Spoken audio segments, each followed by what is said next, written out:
Hi hello welcome back to ఈ తరం కథలు. ప్లీజ్ ముందుగా వీడియోకి ఒక చిన్న లైక్ చేయండి. లైక్తో పాటు హైప్ ఇవ్వండి. ఈరోజు స్టోరీ యాంగ్రీ హస్బెండ్ పార్ట్ 62. కథను రచించిన వారు సుజాత గారు, వాయిస్ ఓవర్ మీ శ్వేత. ఇక లేట్ చేయకుండా ఎంటర్ అయిపోదాం. జై, దక్ష వెడ్డింగ్ డే సెలబ్రేషన్స్ జరుగుతూ ఉంటాయి. అందరూ తనకి కేక్ తినిపిస్తూ ఉంటారు. శ్రేష్ఠ కోపంగా ఉన్నా కానీ ఇద్దరికి కేక్ తినిపిస్తుంది. కీర్తన మాత్రం కొంచెం దూరంగా నిలబడి చూస్తూ ఉంటుంది. అందరూ చాలా సంతోషంగా ఉండడం చూసి తాతగారు చాలా ఆనందపడ్డారు. వీళ్ళందరూ ఎప్పుడు ఇలాగే ఉండాలి అని మనస్ఫూర్తిగా కోరుకుంటారు. జై, దక్ష చాలా సంతోషపడ్డారు. ఇక అందరూ వెళ్ళిపోతారు. కీర్తన కొంచెం బాధపడుతూ ఉండడాన్ని గమనిస్తుంది దక్ష. తను కూడా బయటకు వచ్చి, కీర్తన, నువ్వు కూడా వెళ్ళిపోతే రూమ్ ఎవరు క్లీన్ చేస్తారు? ఇక్కడికి వచ్చి క్లీన్ చేసి వెళ్ళు అంటుంది. వస్తున్నాను మేడం అని చెప్పి వెళ్తుంటే లడ్డూకి చాలా బాధగా అనిపిస్తుంది. పాపం అంటూ తన మీద జాలి పడతాడు. కీర్తన లోపలికి రాగానే తన వెనకాలే పద్మ కూడా వస్తుంది. ఏంటి కీర్తన, మమ్మల్ని విష్ చేయవా అని అడుగుతుంది దక్ష. అందరూ ఉన్నారు కదక్క, అందుకే విష్ చేయలేదు అనుకుంటూ వచ్చి కేక్ తీసుకుని ఇద్దరికి పెట్టి హ్యాపీ వెడ్డింగ్ యానివర్సరీ డే అని చెప్పి దక్షని హత్తుకుంటుంది. థ్యాంక్స్, ఇలా ఉంటే సరిపోదు, నువ్వు ఇంకొంచెం డోస్ పెంచాలి అని తన చెవిలో మెల్లిగా చెప్తుంది దక్ష. సరే అక్క అంటుంది. వీళ్ళిలా మాట్లాడుకుంటూ ఉండగా పద్మ రూమ్ అంతా క్లీన్ చేస్తుంది. పద్మ చేతిలో ఉన్న చీపురు చేట కీర్తన పట్టుకొని మెట్లు దిగొస్తుంటే అది చూసిన లడ్డూకి గుండె పిండేసినట్టు అవుతుంది. పాపం అనుకుంటాడు. కీర్తన మాత్రం నిజంగానే చాలా కష్టపడినా లాగా ఫేస్ ఇన్నోసెంట్గా పెడుతుంది. వదిన ఇలా చేయకుండా ఉండాల్సింది ఏమో అనిపిస్తుంది కానీ ఏమీ చెప్పడు. సైలెంట్గా ఉంటాడు. అంటే మీకు గుర్తుంది కూడా, గుర్తులేనట్టుగా నటించారు కదా అంటుంది దక్ష. అంత ఈజీగా తప్పించుకోలేరు శ్రీవారు.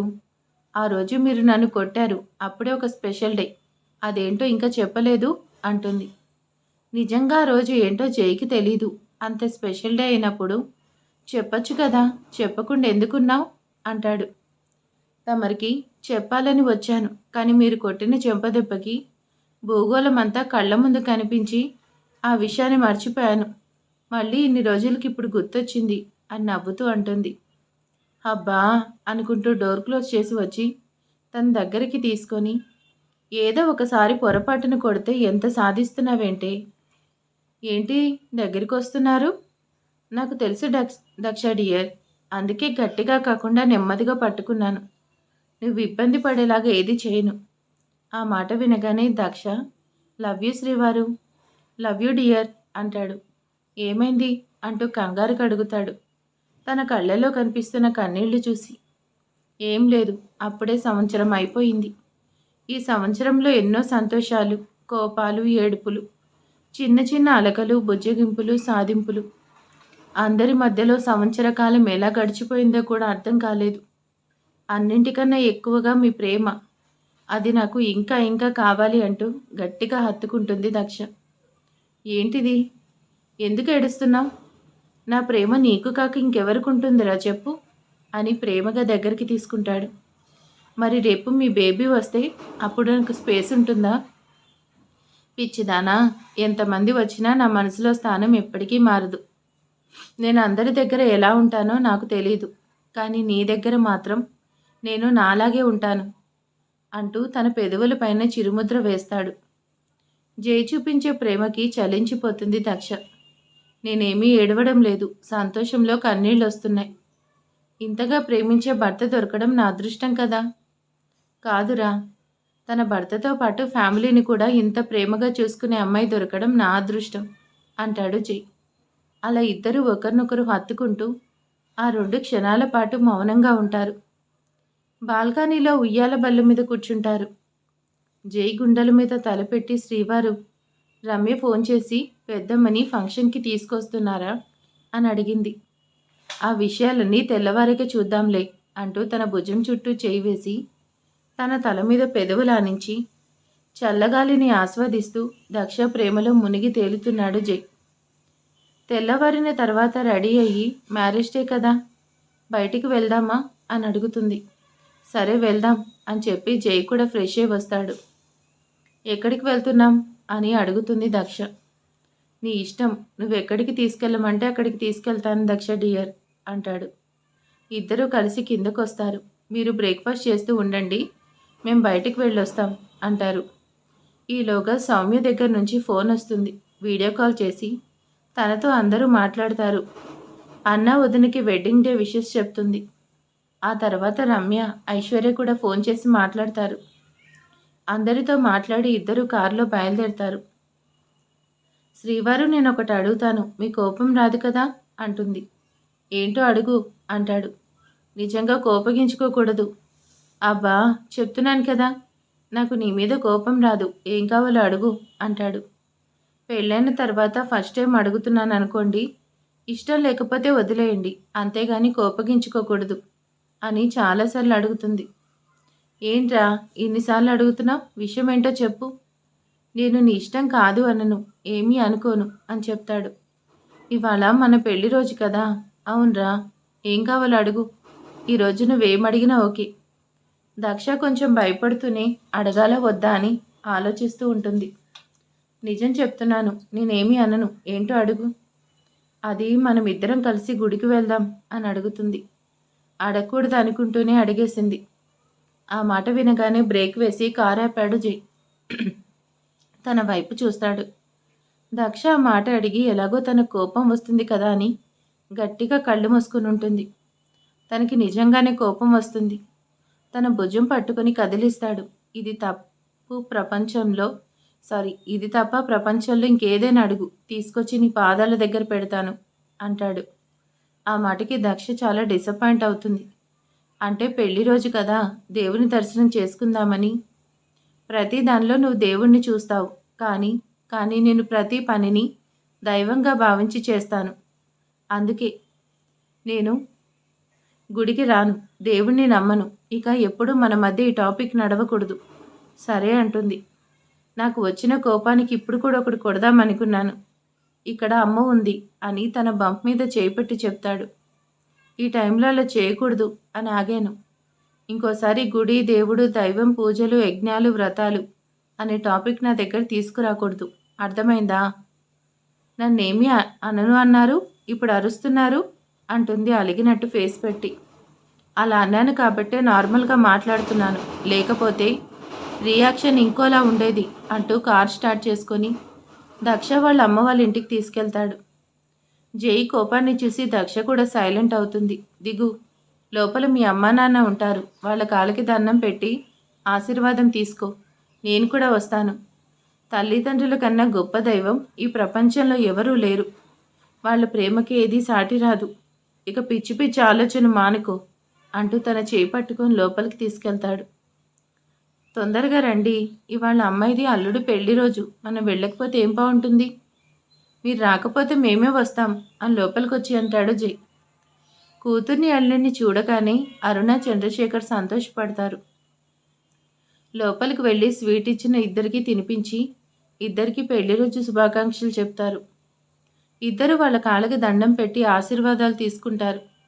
కానీ అప్పుడు జై ఏం ఫీల్ అవ్వడు, హ్యాపీగానే ఉంటాడు. అమ్మ నాన్న దగ్గరకు వచ్చినందుకు దక్ష కూడా హ్యాపీగానే ఉంటుంది. వాళ్ళ ముగ్గురు ఏదో మాట్లాడుకుంటూ ఉంటారు. దక్ష మాత్రం జై వైపు చూసి నేనేం చెప్పినా కాదు అనడు. ఇంట్లో ఏం చేసినా ఇది తప్పు, ఇది ఒప్పు, ఇలా చేయాలి, అలా ఉండాలి అని ఎప్పుడూ చెప్పలేదు. నువ్వు తప్పు చేస్తున్నావు దక్ష అని ఏ విషయంలో కూడా మాట కూడా అనలేదు. ఒక పూజ విషయం, దేవుడి విషయం వచ్చేసరికి మాత్రమే తేడా వస్తుంది. ఆ రోజు ఇంట్లో పూజ చేస్తే నాకు ఆ ఇంటి పద్ధతులు తెలియదని కూడా ఆలోచించకుండా నా మీద చేయి చేసుకున్నాడు. ఇప్పుడు కూడా కోపం వచ్చింది, కానీ చాలా కంట్రోల్ చేసుకుని నార్మల్గా ఉన్నాడు. ఈ పద్ధతిని జై ఎప్పుడు మార్చుకుంటాడు అని తన వైపు చూస్తూ ఆలోచిస్తూ ఉంటుంది దక్ష. ఏంటి అన్నట్టు తన వైపు చూస్తాడు. ఏం లేదు అని సైగ చేసి వాళ్ళ అమ్మ దగ్గరికి వెళ్తుంది దక్ష. అప్పుడే ఆది, శ్రేష్ఠ కూడా అక్కడికి వస్తారు. ఇందాక చెప్తే అందరం కలిసి వచ్చేవాళ్ళం కదా అది అంటుంది దక్ష. అనుకోకుండా బయలుదేరాం వదిన. అనుకోకుండా వస్తే వచ్చారులే, కానీ నాకైతే ఎంత హ్యాపీగా ఉంటుందో తెలుసా. నా ఇద్దరు కూతుళ్ళు, నా అల్లుళ్ళు ఒకేసారి మా ఇంటికి వచ్చారు. వాళ్ళంతా ఇక్కడ ఉండాల్సిందే అని హడావిడి పడుతుంది అరుణ. అత్తయ్య గారు ప్లీజ్ మీరు ఎక్కువ టెన్షన్ పడకండి. నేనంతా ఒక గంట ఉండి వెళ్ళిపోతాం. ఎందుకంటే రమ్య రిసెప్షన్‌కి వెళ్ళాలి అంటాడు జై. అందరూ సరదాగా కూర్చొని కబుర్లు చెప్పుకుంటూ ఉంటారు. శ్రేష్ఠ, ఏంటమ్మా? అక్క శుభవార్త చెప్పేసింది. తొందరలో నీ నీ నోటి వెంట శుభవార్త వినాలి. అర్థమైందా? ఆ మాటకి దక్ష కిసుక్కుని నవ్వింది. శ్రేష్ఠకి పిచ్చ కోపం వస్తుంది. ఆ కోపంలో దక్ష వైపు సీరియస్గా చూస్తుంది. నవ్వుతూ భుజాలు ఎగరేస్తుంది దక్ష. సరే అమ్మా, బయలుదేరుతాము అంటుంది దక్ష. అవునత్తయ్య, మాకు కొంచెం పనుంది, వెళ్ళాలి అంటాడు జై. సరే, ఒక నిమిషం ఉండండి అని పెళ్లి రోజు సందర్భంగా ఇద్దరికీ పట్టుబట్టలు కానుగ్గా ఇస్తారు. ఇప్పుడు ఎందుకమ్మా ఇవన్నీ? నా కూతురికి అల్లుడికి ఈ మాత్రం ఇవ్వకూడదా ఏంటి? జాగ్రత్తగా వెళ్ళిరండి. ఓకే అన్నయ్య, బాయ్, మేము ఇంకో గంట ఆగొస్తాం అంటాడు ఆది. ఇక ఇద్దరు కారులో ఇంటికి బయలుదేరి వెళ్తూ మధ్యలో జై గుడి దగ్గర కారు ఆపుతాడు. దక్ష ఆశ్చర్యంగా జై వైపు చూస్తుంది. నేను కలగంటున్నానా, నిజంగానే గుడి దగ్గర కారాగింది అంటూ కళ్ళు నలుపుకుంటూ చూస్తూ ఉంది.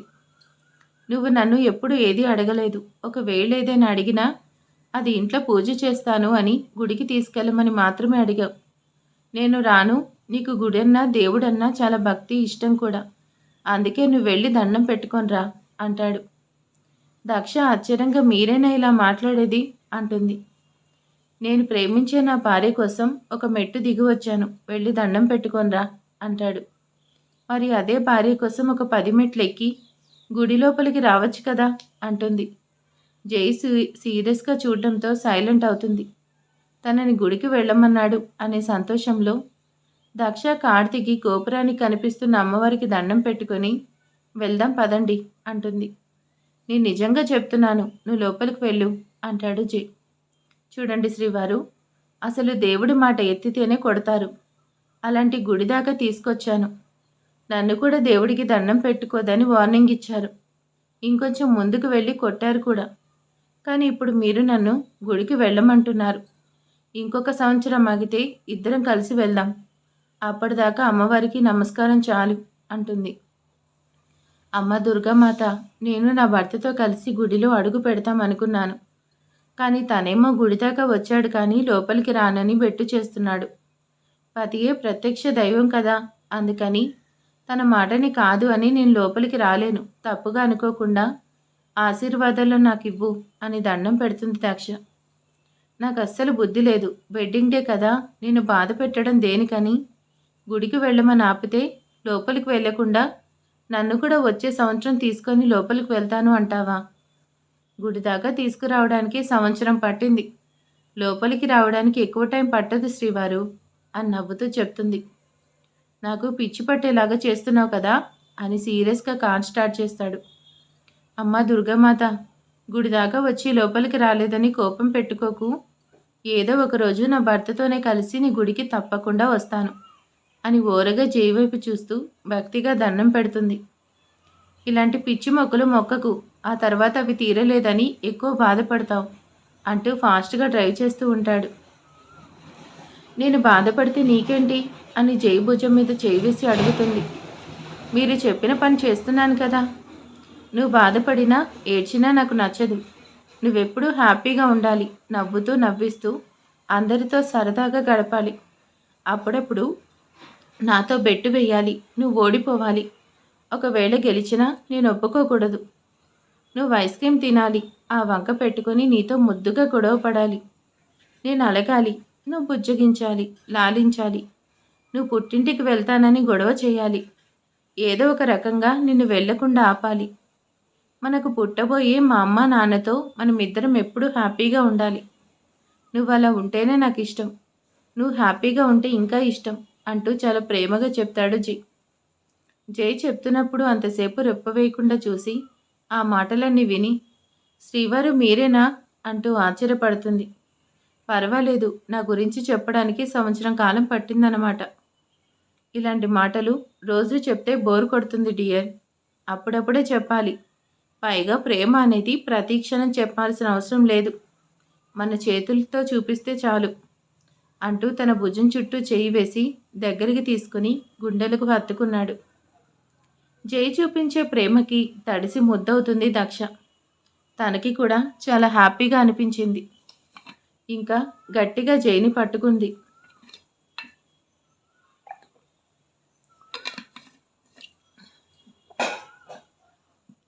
రమ్య రిసెప్షన్కి వెళ్ళాలి అనుకుంటారు. ఊరి చివర ఉన్న ఫామ్ హౌస్లో ఫంక్షన్ ఏర్పాటు చేస్తారు. కొంచెం దూరమైనా పర్వాలేదు, నేను కూడా వస్తాను అంటారు తాతగారు. నిన్నటిలాగానే అందరూ రెడీ అవుతారు. అమ్మ కూడా వస్తుందని రాఖీ చెప్తాడు. అందరూ సౌమ్య ఫంక్షన్కి వెళ్ళేటప్పుడు ఎలా కూర్చుంటారో అలాగే కూర్చుంటారు. వర్ధిని గారు మాత్రం వెనకాల వాళ్ళ నాన్న పక్కన కూర్చుని ఉంటుంది. కారు స్టార్ట్ చేస్తాడు జై. అలా వెళ్తుండగా, అక్క, ఇవాళ మీ వెడ్డింగ్ యానివర్సరీ డే కదా, బావ నీకు ఏం గిఫ్ట్ ఇచ్చాడు అని అడుగుతాడు రాఖీ. గిఫ్ట్ ఏమీ ఇవ్వలేదు, మా అమ్మ వాళ్ళ ఇంటికి తీసుకువెళ్ళాడు అంతే. అసలు మీ బావ మా మ్యారేజ్ డే గుర్తుపెట్టుకోవడమే గొప్ప విషయం. ఇంకా గిఫ్ట్ కోసం ఎక్స్పెక్ట్ చేయకూడదు Rakhi. This is too much బావా. పెళ్లి రోజున కనీసం తనకు ఒక మంచి గిఫ్ట్ అయినా ఇవ్వకూడదా అనేకి పోట్లాడకు దిగుతాడు రాఖీ. మా బావ ఎందుకు ఇవ్వాలి, మా బావ అని అడుగుతున్నావు సరే, మీ అక్క మా బావగారికి ఏం గిఫ్ట్ ఇచ్చిందో అడుగు అని ఉక్రోషంగా మాట్లాడుతుంది శ్రేష్ఠ. శ్రేష్ఠ కోపాన్ని అర్థం చేసుకున్నాను దక్ష ఒక్కసారిగా వెనక్కి చూసి చిన్నగా నవ్వింది. ఎలా నవ్వుతుందో చూడు రాక్షసి అనుకుంటుంది శ్రేష్ఠ. అయ్యో, నా భర్తకు ఒక మంచి గిఫ్ట్ ఇద్దామనే ఆలోచన మీ అక్కకి ఎప్పుడు ఉండదు అని దక్ష మీద ఉన్న ఆక్రోశాన్ని బయట పెడుతుంది శ్రేష్ఠ. శ్రేష్ఠ మాటలకి రాఖీ దక్ష ఒకరినొకరు చూసుకొని నవ్వుకుంటారు. అదేంటి శ్రేష్ఠ అలా అంటావు? అన్నయ్య దగ్గర అయితే చాలా డబ్బులుంటాయి, పాపం వదిన దగ్గర ఏముంటాయి, అందుకే అన్నయ్యకి కొనివ్వచ్చు కదా. పొరపాటు చేశావు, అన్నయ్య తనకు ఏదైనా మంచి గిఫ్ట్ కొనివ్వాల్సింది అంటాడు లడ్డు. అన్నయ్య మనం వెళ్లాల్సిన రూట్ ఇటు కాదు కదా, అందరూ దిగండి అంటాడు ఒక చోట కారాపి. అయ్య బాబోయ్, వదినకి గిఫ్ట్ ఇవ్వమని చెప్పాను కదా అని మమ్మల్ని ఇక్కడ దించి వెళ్ళిపోతాడేమో అనుకుంటాడు లడ్డు. రాఖీ ఇందాకటి నుంచి మా అక్కకి గిఫ్ట్ ఇవ్వలేదని తెగ సాధిస్తున్నావు కదా, ఇదిగో మీ అక్కకి నేనిచ్చిన గిఫ్ట్ ఇదే. ఈ విషయం ఇంకా తనకు కూడా తెలీదు అంటూ అటువైపు చూపిస్తాడు. మీకు గుర్తొచ్చింది ఫ్రెండ్స్, జై వాళ్ళ స్థలం ఒక చిన్న పార్కు నుండి దూరంగా ఒక స్కూల్ ఉంటే అది పడేసి కమర్షియల్ కాంప్లెక్స్ కట్టాలనే ప్లాన్లో జై ఉన్నాడు. కానీ ఇప్పుడు దాన్ని అందమైన పార్కులాగా తీర్చిదిద్దాడు. ఆ స్కూల్ని అలాగే ఉంచారు, దాన్ని కొంచెం రీమోడలింగ్ చేయించారు. అందరూ అది చూడగానే ఆశ్చర్యంతో నోరు వెళ్ళబెట్టుకుంటారు. అప్పుడు చిన్న సైజ్ డస్ట్బిన్లో ఉండే ఆ పార్క్ ఇప్పుడు ఎటు చూసినా పచ్చని చెట్లతో, అక్కడక్కడ రంగురంగుల పూలతో కలకలలాడుతుంది.